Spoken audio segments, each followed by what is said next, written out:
E a gente continua falando sobre esse assunto com o Diego Amorim, que está chegando com a nossa conexão diretamente com Brasília. Bom dia, Diego, tudo bem? Tudo bem, Michele, bom dia a você, ao Nonato, a todos que nos acompanham aqui pela Nova Brasil. Agora sim, escutam? com som. Agora sim. Bom dia, Michele, Nonato, todos que nos acompanham. Ô Diego, e como é que tá essa crise aí do PL envolvendo Valdemar Costa Neto, o presidente Bolsonaro, após esse elogio que nós citamos aqui no Essencial, hein? Nonato, essa crise não deve crescer, pelo menos hoje, com o que a gente tem de fatos até aqui, ela não deve crescer, é espuma, a não ser que a coisa escale, que a gente veja uma nova declaração do Valdemar, uma nova declaração do Bolsonaro sobre esse assunto, mas não interessa nem a um nem ao outro que essa crise se escale agora neste ano eleitoral, de eleições municipais. E por quê? Porque como infelizmente em muitas relações na política aqui em Brasília, trata-se de uma relação, essa do Valdemar da Costa Neto, presidente do PL, com o ex-presidente Jair Bolsonaro, de uma relação em que um usa o outro. Essas crises, elas não deveriam surpreender ninguém, porque elas não surpreendem ao próprio Valdemar, nem ao próprio Bolsonaro. Trata-se de uma relação de conveniência, em que o Bolsonaro usa o Valdemar e o Valdemar usa o Bolsonaro. É o Bolsonaro dizendo assim para o Valdemar, para você ouvinte da Nova Brasil entender, eu vou usar você porque eu preciso de um partido, eu não consegui criar o partido Aliança pelo Brasil, você ouvinte deve se recordar que o Bolsonaro tentou criar lá no início do governo dele, eu já briguei com meio mundo de gente, já briguei com o PSL, meu antigo partido, passei boa parte do meu mandato sem partido, eu preciso de dinheiro, porque eu já não sou mais presidente da República, aí vale lembrar ao nosso ouvinte que somente no ano passado o Bolsonaro e a ex-primeira-dama Michele Bolsonaro receberam R$500 mil, R$500 milhão no total do PL, do Partido Liberal, presidido pelo Valdemar da Costa Neto.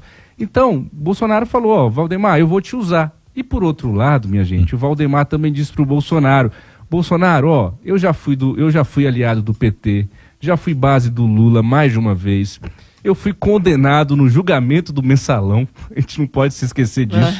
A gente fica falando de Lula e Alckmin, de Marta Suplicy, de Guilherme Boulos, a gente também tem que falar de Bolsonaro e Valdemar da Costa Neto. O Valdemar foi condenado no julgamento do Mensalão, que o Bolsonaro toda hora ataca quando vai falar do Lula, e hoje ele está no partido presidido pelo Valdemar da Costa Neto, para dizer que não é só de um lado ou de outro essas relações de conveniência, né? E aí o Valdemar continua dizendo para o Bolsonaro, eu nunca fui conservador nem nada disso, mas você hoje é um ativo importante para eu fazer uma bancada de deputados federais e de prefeitos nessas eleições municipais de 2024, então eu quero você. Então nada mais é, Michele, Nonato, do que uma relação de conveniência. Esse episódio que a gente está vivendo nessa semana, eu até fui ver o vídeo, sabe, Nonato? Porque quando eu vi as manchetes, Valdemar elogia o Lula. Eu falei, caramba, que tipo de elogio foi esse? Será que falou dos olhos do Lula, dos cabelos do Lula, fez um elogio ali?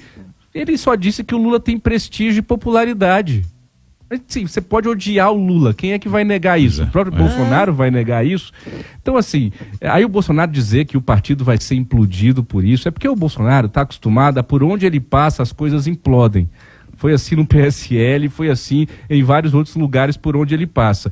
E aí começa toda uma falsa crise, me permitam dizer assim, é tudo espuma. Vamos profissionalizar a comunicação do PL para que o Valdemar não fale mais coisas assim. O Valdemar talvez não dê mais entrevistas depois de um momento desse, segure um pouco, a assessoria fala, Valdemar, cala a boca aí, senão vai dar problema, tem eleição municipal agora, em outubro. Mas ele vai continuar pensando isso.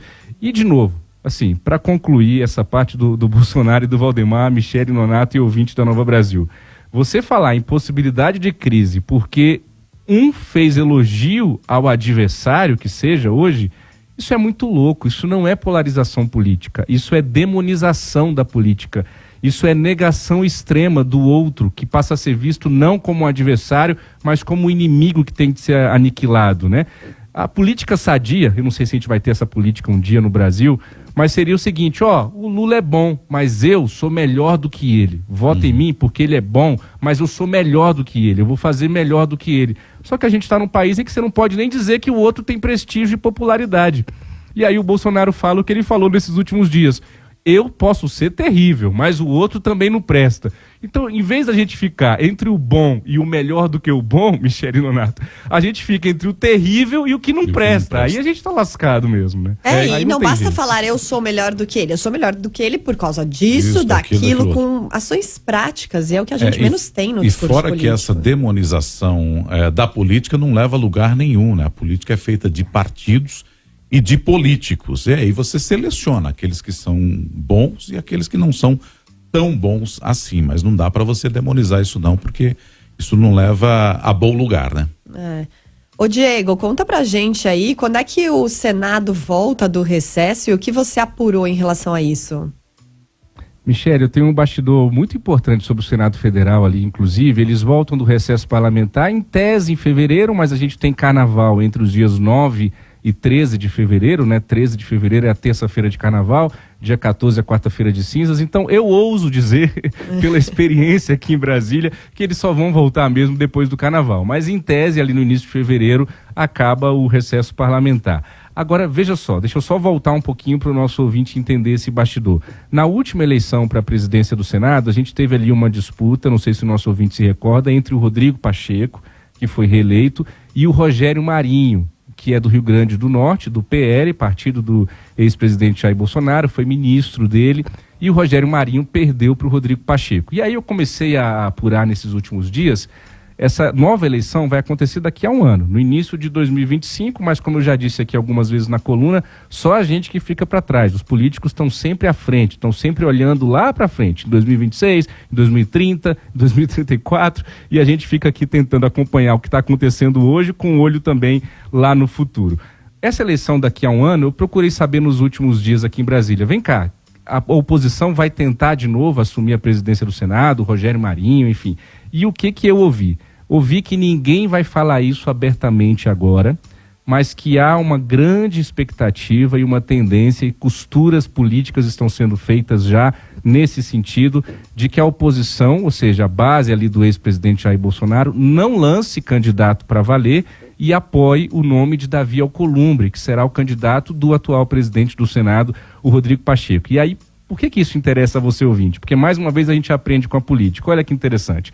Neste primeiro ano do terceiro governo Lula, em 2023, no ano passado, a oposição não teve espaço. O Rodrigo Pacheco, ele tem esse jeitinho dele, caladinho, mas ele sabe fazer a política também. Ele vai pachecando, como a gente diz aqui em Brasília. Ele retaliou, e retaliou muito, Michele. Ele não deu espaço para ninguém. É só a gente olhar para trás e ver. Rogério Marinho, todo mundo que era ali ministro do Bolsonaro, ele não deu espaço em comissões, não entregou relatorias de projetos importantes. Retaliação política mesmo. Então a oposição, pelo que eu apurei, Nonato, está avaliando que é melhor apoiar o Davi Alcolumbre, que tem grande chance de voltar a presidir o Senado, para conseguir espaço nesses próximos anos, né? E por outro lado, o Davi Alcolumbre também quer o apoio da oposição para ganhar de lavada. Estão dizendo aí que o Renan Calheiros, o alagoano Renan Calheiros, quer voltar a disputar a presidência do Senado. Então ao Davi Alcolumbre também interessa o apoio da oposição, lembrando que o Davi Alcolumbre chegou à presidência do Senado com o apoio do Jair Bolsonaro no governo anterior. Então, para concluir, eu trago também a informação de que o Davi Alcolumbre, junto com o Pacheco, que hoje são quase uma pessoa só, eles estão planejando, nessa volta do recesso parlamentar lá no Senado, colocarem para votar projetos de interesse da oposição, para fazer um agrado para a oposição, para garantir ainda mais esse apoio para a eleição do Davi Alcolumbre no ano que vem. Então, nessa lista de projetos, tem a PEC do fim da reeleição, que eu já comentei aqui esta semana, tem a PEC dos mandatos dos ministros do Supremo, pelo jeito vai avançar sim, viu? E aí vamos ver o que vai acontecer de novo com esse país, com essas novas rusgas aí entre os poderes. E tem a PEC das drogas, que é uma PEC que tenta criminalizar,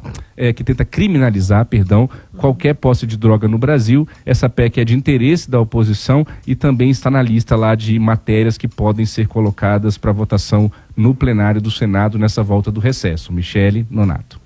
Lembrando que estamos aí num ano eleitoral, vamos ver se todos esses temas vão avançar como alguns integrantes do Senado pretendem, né, Diego? Porque daqui a pouco também começa a se voltar os olhos para a eleição municipal. Não sei até que ponto isso vai poder andar, não só na Câmara, mas também no Senado Federal. Bem lembrado, Nonato. Isso é muito ruim. Nessa PEC que trata do fim da reeleição para o Executivo, para presidente, governadores e prefeitos, tem a sugestão de você unificar as eleições. E aí o Brasil passaria a ter eleição somente de 4 em 4 anos e não de 2 em 2 anos como é hoje, porque de fato isso trava o país, isso trava sobretudo a atividade legislativa aqui em Brasília. Antes mesmo da pré-campanha, quando começarem os festejos juninos no Nordeste, já acabou. Aí o pessoal já emenda o carnaval nos festejos juninos, os festejos juninos na eleição, a eleição no Natal, o Natal no Ano Novo e o ano já acabou, viu, Michele? E aí um pouquinho de Copa América no meio, Olimpíada, e aí vai que vai, Tem né? Olimpíada, é verdade. Vão criar uma comissão para acompanhar as Olimpíadas em nome do Parlamento Brasileiro. Anota isso aí e me cobra. Vão criar essa comissão para acompanhar os Jogos Olímpicos, né? Será cobrado, aí depois eu quero Diego ver. Amorim. Depois eu quero ver o relatório que eles vão fazer lá, né? Como é o nome daquilo? Quando a gente tinha que ler um livro e tinha que entregar a resenha do livro. Resenha. Quando eles voltarem dessa missão, eu quero uma resenha lá da missão oficial para as Olimpíadas. Valeu, Diego. Obrigada. Até amanhã. Até. Diego Amorim conosco sempre aqui na programação da Nova Brasil, 7h18.